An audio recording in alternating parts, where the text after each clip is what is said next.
기도하고 하나님 말씀 받겠습니다. 하나님 감사합니다. 하나님 임재 앞에서 하나님을 예배할 때에 하나님 말씀하여 주시옵시고 그 말씀이 영이요 생명으로 심령과 골수를 찔러 쪼개는 역사가 있게 하여 주시옵시고 하나님 이곳이 하나님을 대면하여 예배하고 하나님 말씀 받았던 베델 되게 해주시고 말씀의 집 떡집 베들레헴이 되게 하여 주시옵시고 그 위로와 평안으로 예루살렘의 축복이 있게 하여 주시옵소서. 감사드리옵고 예수님의 이름으로 기도하옵나이다. 아멘. 7월에는 저희들이 이 에서와 야곱의 이야기를 지금 나누고 있는데요.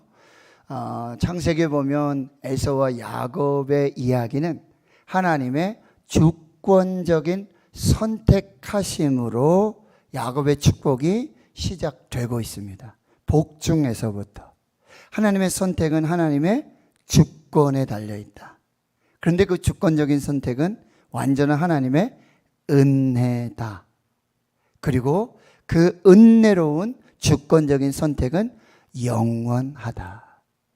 그래서 어떤 인간적인 방법과 수단으로 아버지 이삭이, 어머니 리브가가, 형이 에서가 그 일들을 방해한다 할지라도 하나님께서 은혜로 선택하시고 이루시고자 하는 하나님의 언약, 약속은 하나님의 뜻 가운데 진행이 되어지는 것입니다. 그래서 지난 수요일에는 이제 야곱이 길을 떠납니다. 아버지와 어머니의 말씀에 순종해서 이제 밧단 아람으로 가서 아내를 취할 것을 명령을 받고 순종해서 길을 떠나는데 루스 베델에 이르게 됩니다. 밤이 되고요. 거기 유숙하며 돌 베개하고 잠을 자는데 하늘의 문이 열리고 하늘로부터 사닥다리가 임하고요. 천사들이 오르락내리락하고 그 사닥다리 끝에 하나님께서 서서 아브라함과 이삭에게 약속하신 그 언약을 그대로 선포하십니다. 마치 그 밤하늘의 별과 같이 분명하고 확실하게. 그리고 야곱이 돌베개하고 잤던 그 돌베개처럼 단단하고 견고한 흔들리지 않는 그 언약이 선포됩니다. 내가 너와 함께 있어. 내가 어디로 가든지 너를 지키며 내가 이 땅으로 다시 돌아오기까지 결코 너를 떠나지 아니하리라. 하나님의 현현과 임재 앞에 야곱은 예배를 드립니다. 그리고 하나님 앞에 서원하고 서약하며 이제 그 길을 떠나게 되어지는 거죠.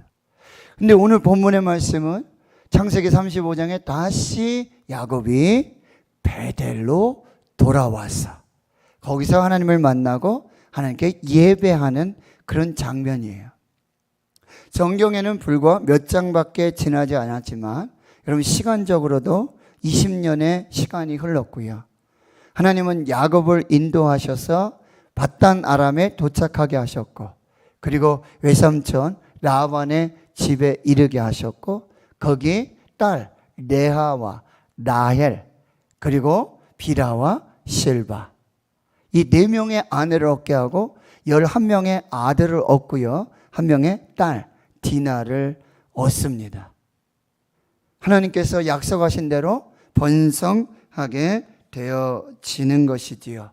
그런데 하나님께서 다시 이제 야곱을 밧단 아람에서 베델로 돌아오도록 나타나 말씀하시고 이제 야곱은 아내들과 자녀들 그리고 종들 또 거기서 모은 모든 재산들을 가지고 다시 베델로 돌아오게 되어집니다. 그런데 야복에서는 하나님의 천사와 씨름을 하게 되죠. 거기서 하나님께서는 야곱을 이제 이스라엘로 축복하시고 하나님의 얼굴을 대면하여 보아도 생명이 보존된 분이엘의 축복의 역사를 주게 되어지시는 거죠. 그런데 여러분 이제 세겜으로 돌아온 야곱의 가정에 큰 문제가 생기게 되어지는데요. 바로 거기에 야곱의 딸 디나가 그 히위 족속 하몰의 아들 그 땅의 최장 세겜에게 강간을 당하게 됩니다. 그리할 때 이제 야곱의 둘째 셋째 아들 시므온과 레위가 이 할례 언약을 수단으로 해서 할례하고 저들이 고통 중에 있을 때 칼로 이 히위 족속 하몰 그리고 이 세겜 땅의 모든 남자들을 다 죽이는 그런 역사들이 나타나고 그 일들로 말미암아 이제 야곱과 그의 자녀들 그 가족들이 두려움에 떨게 됩니다. 그런 상황 속에서 이제 창세기 35장 하나님께서 다시 나타나십니다. 그리고 이제 다시 베델로 올라갈 것을 명령하십니다. 그래서 35장 1절에서 여러분 8절까지의 말씀에 보면 첫 번째 메시지는 지금 하나님은 다시 이 야곱의 영적인 뿌리, 신앙의 뿌리, 하나님을 만났던 그곳 베델로 다시 돌아가도록 그렇게 명령을 하시고 야곱이 다시 베델로 돌아올 때 하나님을 만나게 되고 하나님의 언약이 재확인되어지고 그 가정과 신앙들이 견고하게 다시 세워지는 그 일들이 나타나게 되어진다는 거예요. 35장 1절을 보시면 하나님이 야곱에게 이르시되 일어나 베델로 올라가라. 거기 거주하라. 내가 내 형 에서의 낯을 피하여 도망하던 때 내게 나타났던, 즉 몇 년 전 이야기입니까? 20년 전 이야기입니다. 거기 하나님께 거기서 제단을 쌓으라고 말씀하세요. 2절에 야곱은 즉시 순종합니다. 자기 집안 사람, 자기와 함께한 모든 사람들에게 이렇게 이야기하지요. 너희 중에 있는 이방 신상 버려라. 그리고 여러분 자신들을 정결하게 하고 의복을 바꾸어 입으라.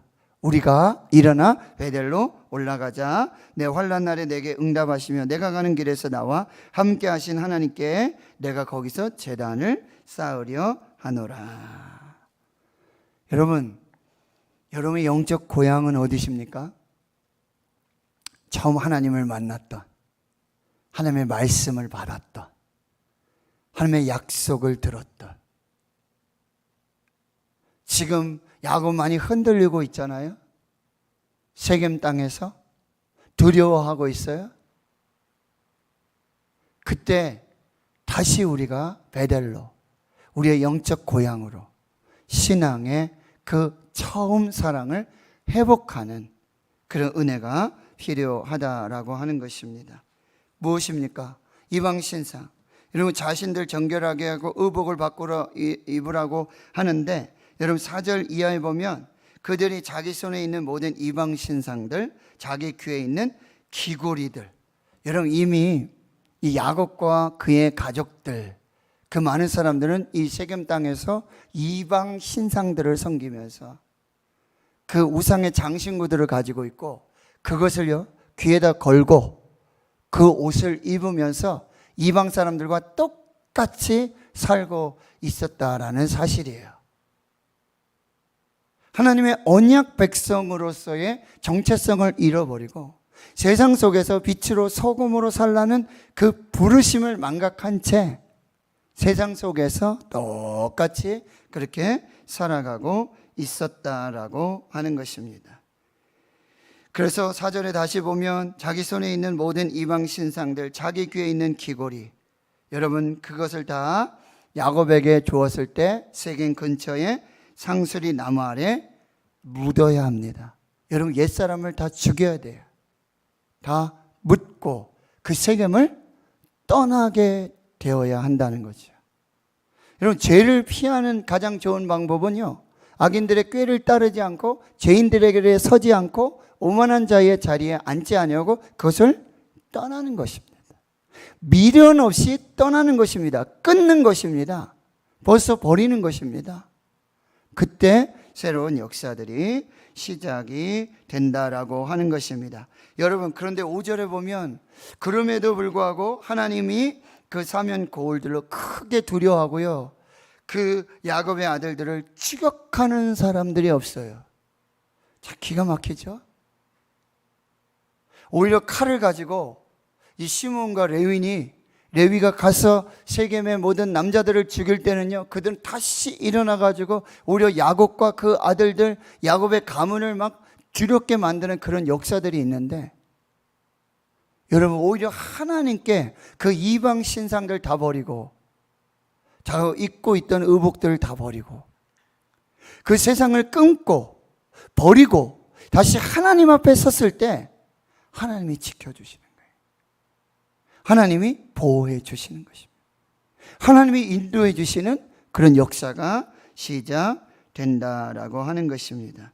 그래서 6절에 보면 이제 야곱과 그와 함께 모든 사람들이 이제 가나안 땅 루스 베델에 이르고 거기 제단을 쌓고 엘 베델이라고 이름을 짓습니다.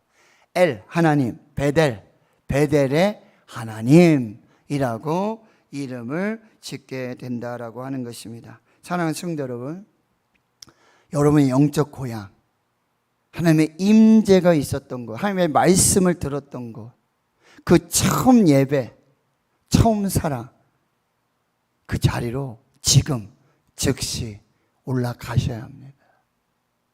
다시 거기에 서야 한다라고 하는 것입니다. 여러분, 어제 제가 서울에 세브란스 병원에 가서 또 완치 판정 후 1년이 지나서 또 가서 또 전체 검사를 하고 뭐 치과, 이비인후과, 혈액종양내과 해서 하루 종일 병원에서 진료하고 진찰하고 검사하고 결과 다 보고 왔는데 결과는 이상무. 할렐루야. 건강해지셨다고. 더 건강하시라고. 근데 제가 세브란스 병원에 갈 때마다 꼭 하는 어떤 저의 신앙적 습관, 루틴이 있어요. 그게 뭔지 아세요?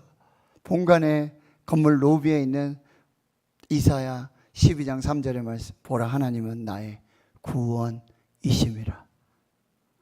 그 액자를 보고 아멘 하고는 6층으로 올라갑니다. 6층에는 주일마다 드렸던 대예배실이 있어요. 약 150명이 모여 예배하는 그거.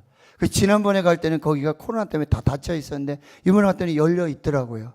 그리고 매일 11시에 기도회가 진행되고 있어요. 거기 맨 앞자리, 내가 예배하던 바로 그곳에 가서 하나님 좋았어요. 하나님 은혜로 살았습니다. 하나님이 하셨습니다. 감사합니다.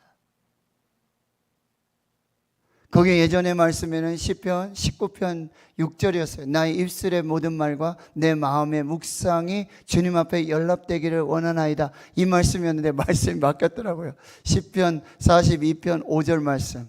내 영혼아 내가 어찌하여 낙심하며 어찌하여 불안해하는가? 너는 하나님께 소망을 두라.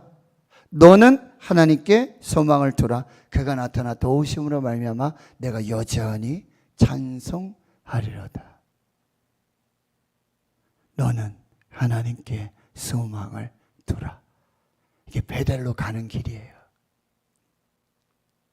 나의 소망은 오직 하나님께 있습니다.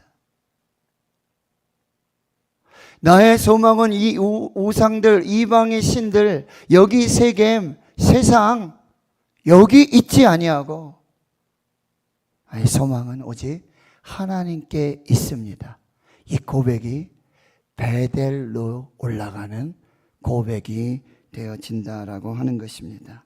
여러분, 우리의 삶이 흔들리고 두렵고 방황되어질 때에 여러분 다시 하나님께로 올라가십시오. 베델로 올라가십시오.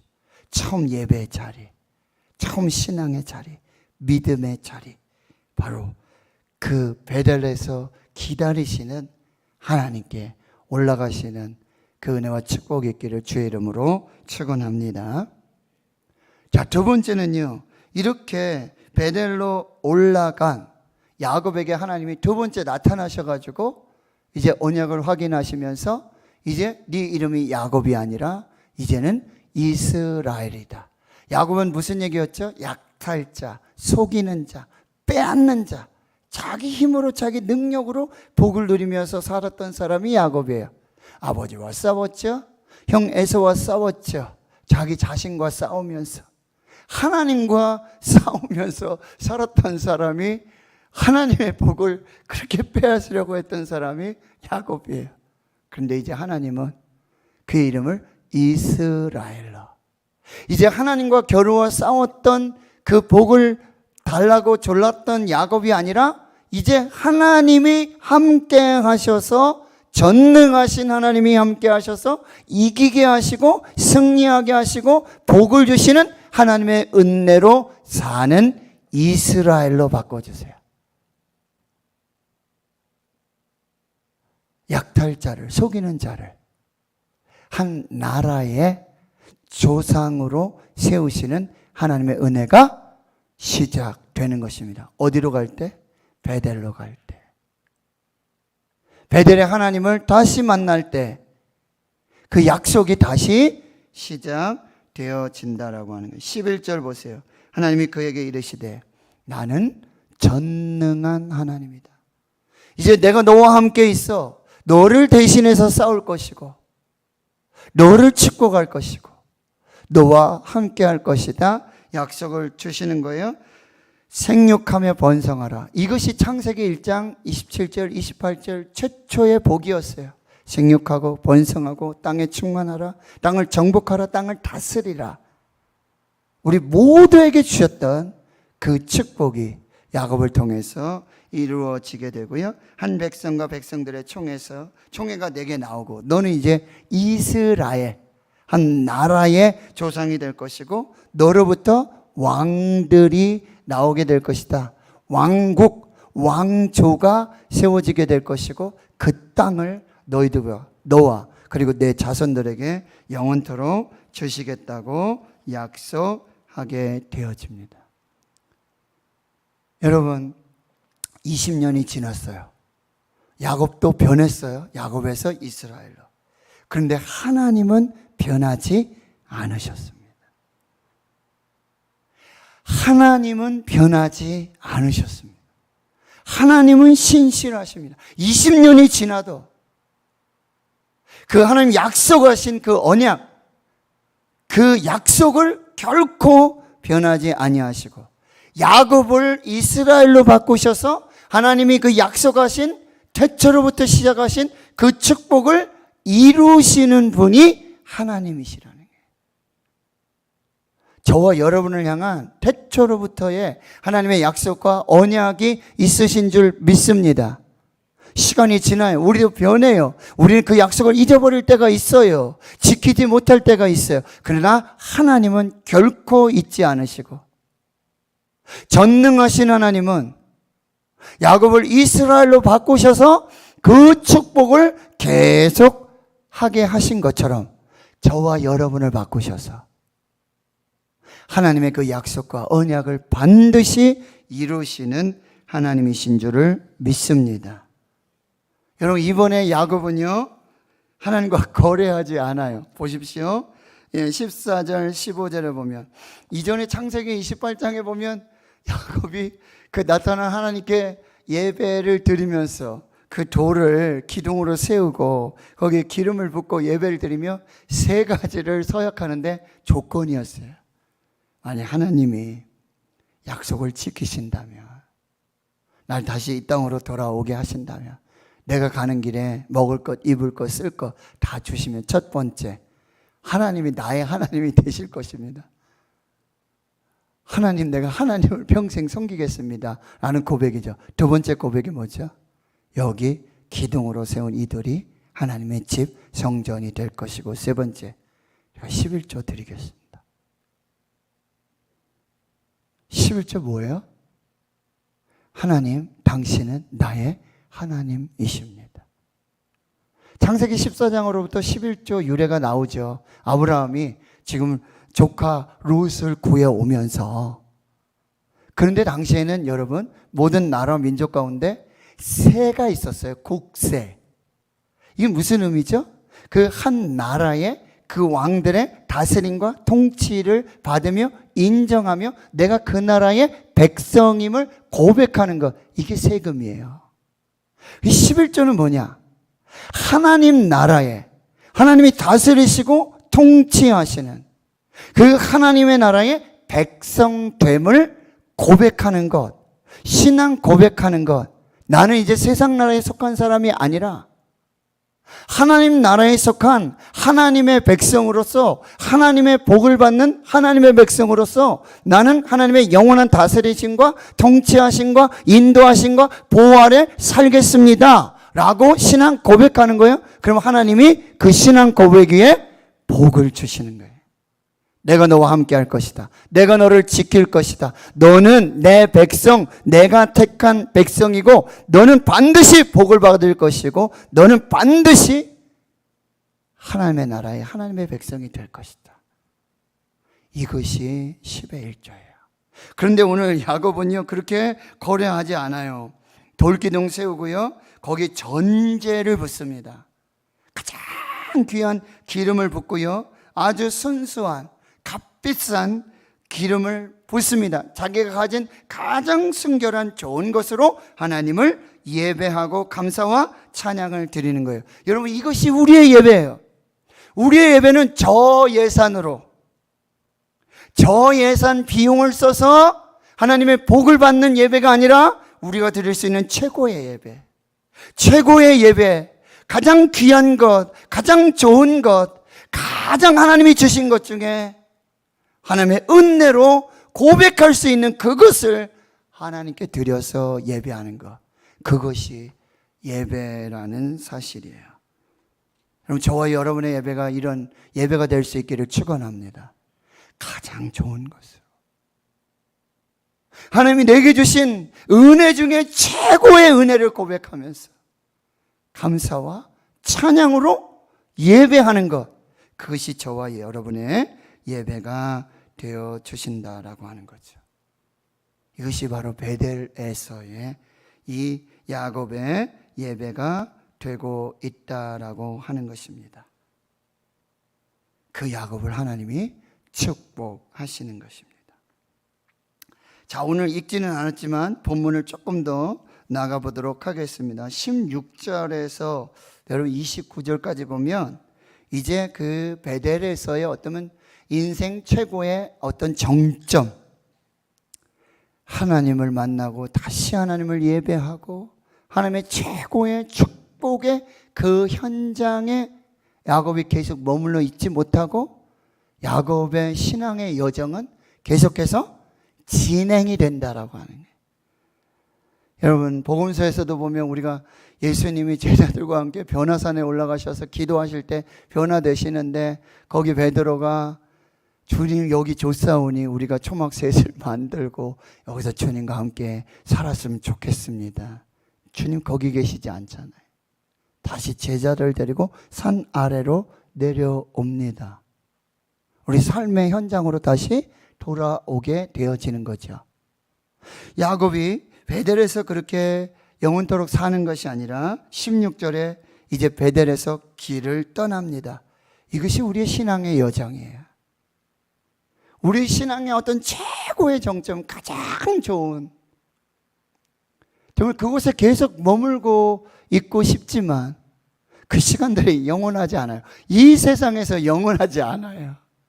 하나님 앞에 가면 천국에서는 영원하지요. 그러나 이 세상에서는 영원하지 않습니다. 그래서 어디로 가냐면 에브랏이라고 하는 곳으로 가는데, 이 에브랏은 어디냐면 여러분 거기다가 베들레헴, 여러분 19절에 보면 라헬이 죽는데 에브랏 곧 베들레헴.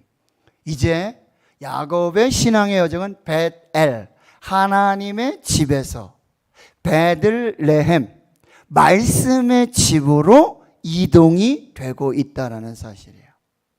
그런데 그 신앙 여정에 무슨 일이 벌어지냐면 16절에 얼마간 거리를 둔 곳에서 여러분 라헬이 해산을 해요. 라헬은 야곱이 너무나 사랑하는 아내잖아요.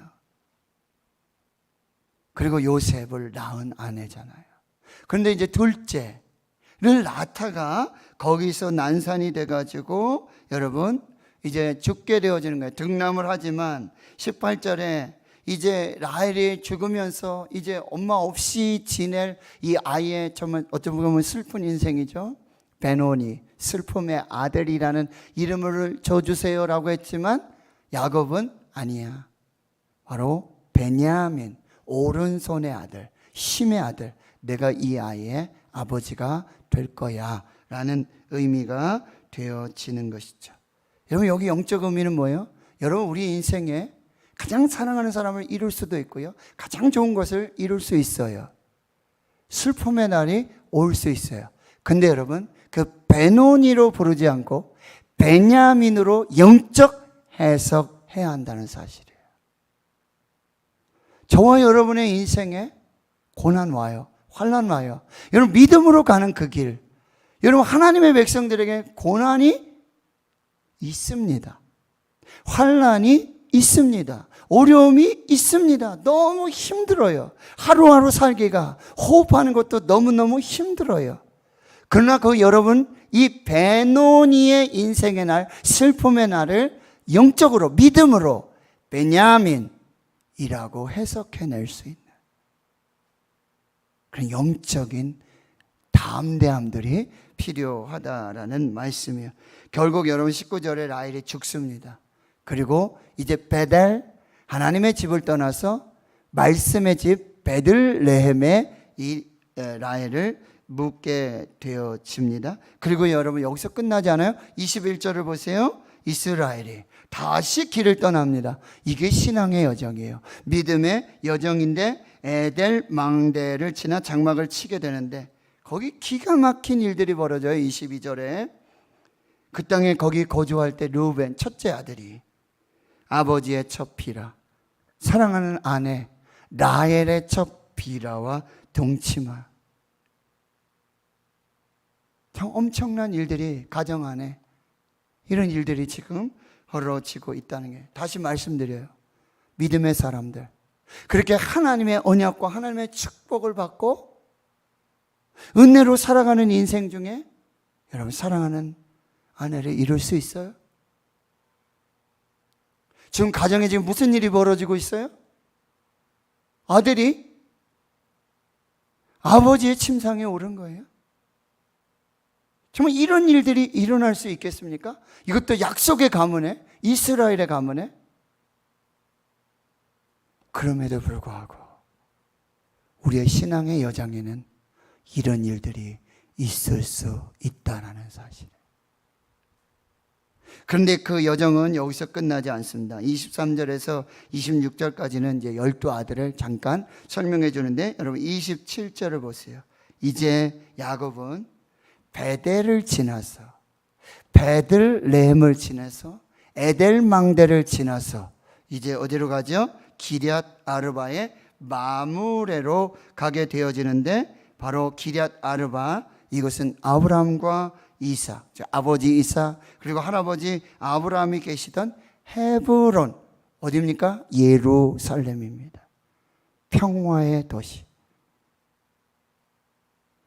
거기까지 신앙의 여정이 계속해서 진행되어지는 것입니다.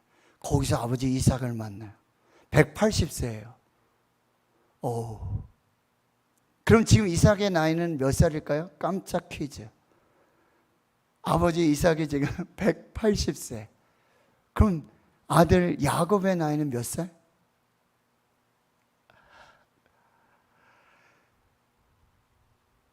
아버지 이삭이 리브가가 결혼해서 40이 됐는데 자녀가 없었잖아요. 그렇죠? 그런데 기도를 했더니 60의 자녀를 낳습니다. 쌍둥이 낳은 거예요. 그러니까 지금 야곱의 나이가 자그마치 120살이에요. 그리고 20년 전으로 돌아가면요, 야곱이 아버지 이삭을 떠날 때가 100살쯤도 됐을 때 떠난 거예요. 젊은 나이에. 그때까지 야곱은 결혼도 못하고 있었어요. 근데 그때 보세요. 자기 아들이 100살이고 아버지 이삭은 지금 60살이고 눈이 어둡고 잘 들리지도 않고 뭐 이런 상황이니까 지금 빨리 어떤 일들을 진행하고자, 그래서 지금 야곱 에서에게 고기 잡아와라. 내가 축복하겠다. 여러분, 이런 영적 분별력이 좀 어두워지는 일들이 일어나게 되지 않습니까? 근데 여러분, 이삭은 어쩌면 자기가 이렇게 오래 살 수 있었을지 몰랐을 수도 있다라고 하는 것이죠. 그러나 하나님께서는 하나님의 역사를 하나님의 시간표에 맞춰서 하나님의 뜻대로 계속해서 이루어가고 계신다라고 하는 것입니다. 그러니 어떻게 해야 돼요? 하나님의 은혜로운 선택, 에서가 아닌 야곱을 선택하시고 야곱을 주권적으로 선택하시고 야곱을 축복하게 하시고자 하는 그 하나님의 그 섭리를 뭐예요? 인정하고 기대하고 어떻게 이루실까? 지금 내 눈이 지금 안 보이고 내 지금 몸이 이렇게 좀 육체가 연약해지는 이 상황에서 하나님이 어떻게 이루어 가실까? 하나님이 어떻게 이 놀라운 역사를 기대하고 기다려야 한다는 것입니다. 그러나 하나님의 때는 정확합니다. 하나님의 방법은요, 한치의 오차가 없습니다. 그런데 여러분, 거기서 이제 29절에 보면 이삭이 죽어서 자기 열적으로 돌아가며 아들 에서와 야곱이 그를 장사하였더라. 여러분, 야복에서의 역사가 있었지만 형 에서를 보니까 하나님의 얼굴을 뵙는 듯한 그런 모습이라고 야곱이 그렇게 고백을 했지만 형 에서와 야곱은 완전하게 화해하지 못했어요. 결국 아버지의 장례식에서 두 사람이 만나요. 여러분, 마지막 이 말씀 드리고 싶어요. 여러분, 화해하지 못할 사람이 있습니까? 이 땅에서는 나 화해 못할 것 같아 라고 하는 사람이 있습니까? 장례식이 되기 전에 화해하셨으면 좋겠어요. 장례식에 가서 화해하지 마시고 장례식이 되기 전에 화평하게 하는 자로 하나님의 아들로 이 땅에서 여러분 살아내실 수 있기를 축원합니다. 여러분, 결론입니다. 이제 하나님께서는 우리 다시 영적의 어떤 신앙의 처음 사랑, 첫 신앙의 뿌리 베델로 우리를 부르시고 우리를 초청하십니다. 거기서 기다리십니다. 왜요? 은혜를 주시려고. 야곱을 이스라엘로 한 나라의 조상으로 세우시는 그 축복을 이루어 주시고자. 베델로 올라가 거기 거하시고요. 그러나 그 베델에서 인생의 신앙의 최고 정점에서 항상 살 수 있는 것은 아니에요. 인생의 신앙의 여정은 계속해서 진행되고, 여러분, 베델로 돌아온 이후에 지금 헤브론가의 여정, 베델에서 이제 베들레헴에서 에델망대 거쳐서 헤브론까지 오는, 어쩌면 좀 급박하게 아주 빠르게 지금 진행되어지는 여정이 있지요. 그 중엔 신앙의 최고 정점에도 있지만 그런 사랑하는 아내 라헬이 죽고, 그리고 또 베냐민이 태어나고, 또 이제 르우벤의 이런 어떤 범죄함들이 일어나는 이런 상황 속에 아버지가 돌아가시고 형과 화해하고, 이런 일들이 아주 참 드라마틱하게 이렇게 진행되어지고 있는데요. 바로 거기에서도 하나님의 은혜는 계속되고 하나님과의 동행함들은 계속 되어야 한다라고 하는 거예요. 인생의 여정, 신앙의 여정 쉽지 않습니다. 굴곡이 있고요. 돌아가는 길이에요. 우리는 지름길인 것 같고 빨리 가는 것 같고 직선으로 가는 것 같지만 하나님은 때로는 우리 이렇게 돌려서 돌아서 이렇게 인도하시고, 그 길에는 좋은 일도 있지만 나쁜 일도 있고 고난 일도 있고 환난의 일도 있고 고난의 일도 있고, 그러나 그 가운데서도 하나님은 항상 우리와 동행하십니다. 함께 하십니다. 그 걸음을 인도해 주십니다. 그래서 저와 여러분도 그 하나님과 동행하시면서 하나님의 은혜 속에서 믿음으로 살아내실 수 있기를, 우리 일상의 삶의 모든 신앙의 굴곡 속에 하나님의 동행하심을 믿으시며 이제 우리도 그렇게 하나님 앞에 설 수 있는 귀한 은혜가 있기를 주의 이름으로 축원합니다. 하나님 감사합니다. 오늘 말씀 주셔서 감사합니다. 하나님께서 우리를 다시 베델로 부르시며 다시 축복하시고 우리 모든 신앙의 생사고락, 아버지 모든 신앙의 굴곡 속에 하나님의 역사가, 하나님의 동행하심이, 하나님의 은혜를 기대하고 소망하며 믿음으로 살아내는 저희들 모두가 되게 해 주시옵소서. 예수님의 이름으로 기도하옵나이다. 아멘. 찬송가 384장